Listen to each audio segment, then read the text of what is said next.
video. In this video, I will be sharing my top loan apps with fast approval in times of need. Guys, ito yung mga loan app na kapag nangailangan tayo for emergency purposes at nag-download tayo ng mga loan app na ito is based sa experience ko is na-approve agad at nakakapangutang agad. Disclaimer ha, lahat ng babanggitin kong loan app sa video na ito are not sponsored. Ito po ay based sa experience ko na gusto ko lang din i-share sa inyo dahil some of you nagtatanong talaga ano ba yung mga fast approval loan apps na pang emergency, pang petsa de peligro in times of need. Ano ba yung mga loan apps na kapag din-download natin agad-agad makakapangutang tayo? Kasi yun yung gusto natin, mga instant fast approval. Pero itong mga loan apps guys na i-share ko sa inyo, of course transparent po tayo palagi dito. Sasabihin ko po talaga kung yun ba ay maganda in the long run or not. Again, itong mga loan apps na ito is based lang sa experience ko, na try ko na. So kung may mga loan apps guys na hindi ko na mention sa video na ito, na tingin nyo na fast approval din, maaasahan din in times of need, hindi ko siya na-include dito. Maybe hindi ko siya na-experience or maybe hindi ako na-approve doon. Hindi ko talaga siya ma-include dito. Ang dami ko namang sinasabi na without further ado, ano nga ba itong mga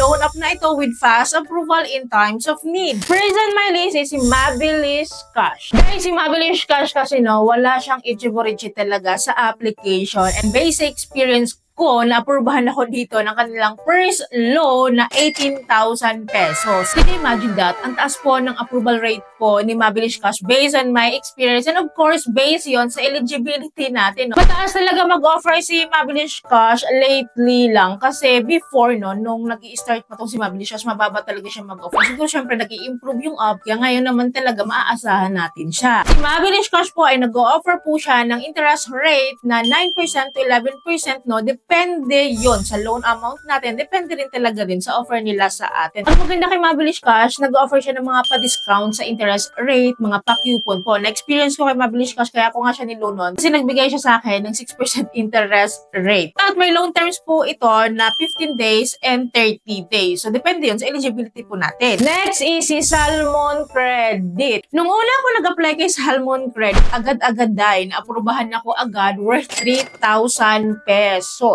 And guess what? Up to now, ginagamit ko pa rin talaga si Salmon Credit. Kapag binayaran ko si Salmon Credit, is inuutang ko din siya. Still low interest rate din naman tong si Salmon Credit. So may hinihingi po si Salmon Credit kasing standard po na 99 pesos every loan amount. Ang maganda kay Salmon Credit guys, kung wala ka pang pambayad, nag-offer po si Salmon Credit ng minimum amount due. Like for example, 3,000 yung loan ko. So if ever no hindi ko siya mabayaran, meron silang minimum amount due of 500 pesos hanggat mabayaran mo siya, or kung may pambayad ka na, pwede mo na siyang i-fully pay. And next on my list is si Cashalo Loan App. So, itong si Cashalo po, nung nag-apply ako dito, na-approvean ako ng 1,000 pesos. Very legit loan app po itong si Cashalo ha. And then 9% po yung kanyang interest rate sa akin for 14 days. So kung nangangailangan ka talaga, no, pwede mo naman siyang i-consider, pero short term lang talaga itong si Cashalo. Nag-offer sila at first sa akin noon 14 days. So ngayon naman, may offer na siya sa akin ngayon ng up to 45 days. Wala pa talaga silang mga long-term installment plan. Well, ngayon kasi nag-offer na itong si Cashalo ng up to 25,000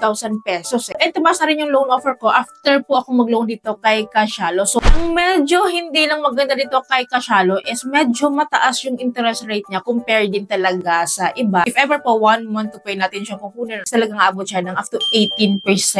Pero ang maganda kasi dito, no, hindi siya tumatawag, hindi siya nang-harass. Mabait din na loan app ito. Nagpaparemind lang siya pag due date mo. Next po is si Cashola. So, huwag kayong malito kay Cashalo at saka kay Cashola, ha. Magkaiba po itong loan app na ito. And ito si Cashola kasi alam ko maraming magtataas yung kilay dito regarding kay Cashola loan app. Kung nag-download po ako ng loan app na to, is may offer po siya sa akin na 1,000 pesos. And then, ang interest rate niya po sa akin is 140 pesos. For 14 days naman po yun. So, medyo mataas siya, guys. 14% for 7 days. Sa experience ko kasi, Actually guys, hindi niya talaga ako tinitext, hindi rin siya tumatawag. Unlike sa ibang loan apps po kasi na na-experience ko, kasi galit na, tawag na lang tawag, text na lang text, nagpa-follow up sa payment. So tinry ko lang talaga siya para ma-experience ko ano ba ang kalakaran ng loan app na ito. Sabi ko sa inyo, mataas yung interest rate niya for 7 days, 14%, pero dahil maliit lang yung amount ko, mukhang maliit lang yung interest rate niya. Parang psychologically, no, may effect talaga yon. Pero nga, dahil ang title ng video na ito, Loan Up with Fast Approval in Times of Need. So, kung nangangailangan ka and mababayaran mo rin siya agad within 7 days, so pwede mo rin i-consider itong si Cashola. Pero nga, tingnan mo na lang din kung gusto mo yung interest rate niya. Kasi depende naman yun sa loan amount natin. Well, another loan app is si Peso Ready. Once po tayo na mag-download sa loan app na ito and then mag-apply tayo dyan, guaranteed naman po yung kanilang pautang. Pero, eto ha, kung ang pasihan natin is fast approval in times of need, maaasahan, recommend ko itong si Peso Ready. Well, tips ko lang dito, no, kapag nangutang kayo dito kay Peso Ready, kung talagang nangangailangan lang kayo, yun lang talaga, doon ko lang siya marirecommend, yung sobrang nangangailangan kayo. Kung first time nyo palang mangutang dito kay Peso Ready, kunin nyo po yung first 7 days niya, which is nag-offer po siya ng 0%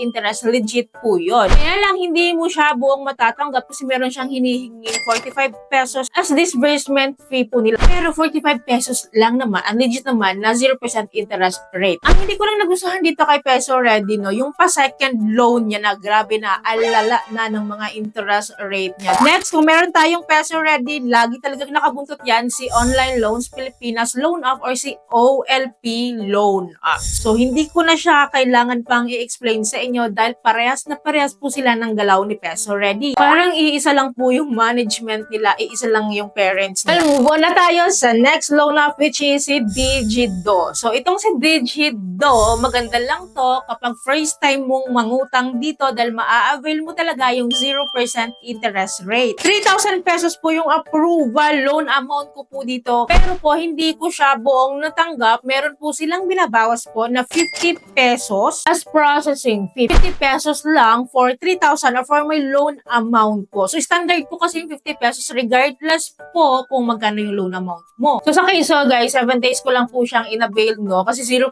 interest rate nga. Kung first timer ka na mangutang dito kay Digido, I suggest gawin mo rin yun. Yung 7 days to pay niya. Kasi after that 7 days, mag-o-offer sila ulit ng mas higher loan amount pero grabe na yung interest rate. Kasi doon kanila babawian kung sakaling mag-avail ka ng second loan nila. Sobrang taas po ng interest rate ni Digido. Hindi na siya nakakatuwa sa second loan. Pero in terms of fast approval, in times of need, is talaga naman din, maaasahan natin itong si Digido. Kasi kahit papaano, malaki yung loan amount na makukuha natin sa kanya. Well, next po tayo, which is si Manicat Loan Up. So, after now, buhay na buhay pa rin talaga itong si Manicat Loan Up. So, ang maganda lang kasi dito, kung in terms of fast approval, in times of need, is si Manicat po, maaasahan to. Once po, nang-download po tayo ng loan up na ito, nag-apply po tayo dito, agad-agad naman po, may pautang talaga sila at guaranteed po talaga na fast approval at guaranteed po talaga na makakapangutang tayo dito. Si Manicat po ay nag-offer po ng from 500 pesos to 20,000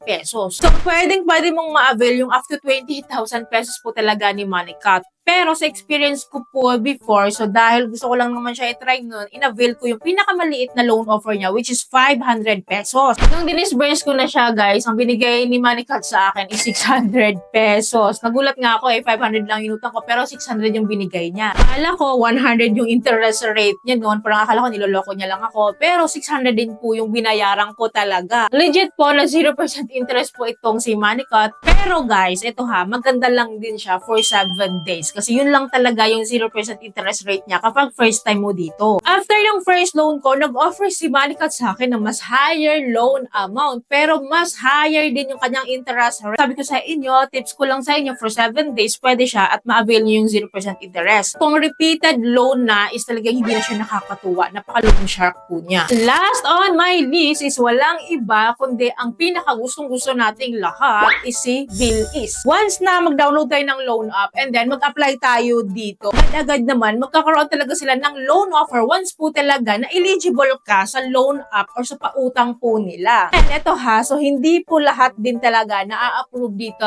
kay Bilis, pero majority naman po is na-approve. Once po na na-approve kayo dito kay Bilis, is talagang heaven din naman talaga. Napakaganda po ni Bilis at wala po tayong question dito. Dalaga offer po ito ng buy now, pay later, product loan, and of course, the cash loan. Tips ko lang sa inyo, once po na ma-approvehan kayo kay Bilis, alagaan niyo po talaga itong loan up na ito. Kung pa-cash loan offer lang din ang pag-uusapan or product loan man yan, talaga naman din, napaka-reasonable. In terms naman sa customer service ni Bilis is wala rin tayong question dito. Hindi po ito nang haharass. Hindi rin to text ng text. Hindi sila tumatawag, guys. Nagpaparemind lang sila kapag due date. Well, those are the top loan apps with fast approval in times of need. Well, lahat po ng loan apps po na nabanggit ko po, based po sa experience ko is hindi po ako kailanman harass dito. Kasi lahat naman sila, guys, hindi ko pinabayaan. Talagang binayaran ko naman at hindi rin sila makukulit talaga kahit wala ka pang due date. Hindi sila ganon. Usually po kasi naharass talaga yung mga nag-due na tapos walang planong magbayad. So sila talaga yung kinukulit. Of course, no, pinautang tayo. Hindi naman pwedeng hindi rin sila magfa-follow up talaga sa mga payment natin. Kaya kung gusto niyo ng peace of mind, bayaran niyo talaga sila on time. Para kahit pa paano, no, wala tayong mga maririnig ng mga harassment or mga pangungulit, yung mga text ng text, tawag ng tawag. Tingnan niyo munang mabuti yung mga loan amount niyo kung okay ba kayo doon. Hindi naman siya auto-disburse. Ipapakita nila yung mga interest rate fees kung gusto niyo pa rin i-avail. Pag-isipan niyo pong mabuti ha. And of course, borrow only what you can afford to handle. If in times of need, makakonsider ko rin naman tong mga to. So yun lamang po. I hope po may natutunan kayo sa video. I hope po nakatulong tong video sa inyo. Kung nagustuhan yung video, please don't forget to like, share, and subscribe. And click yung bell button para lahat po ng videos ko is updated and notified po kayo. Thank you po for watching this video. Bye!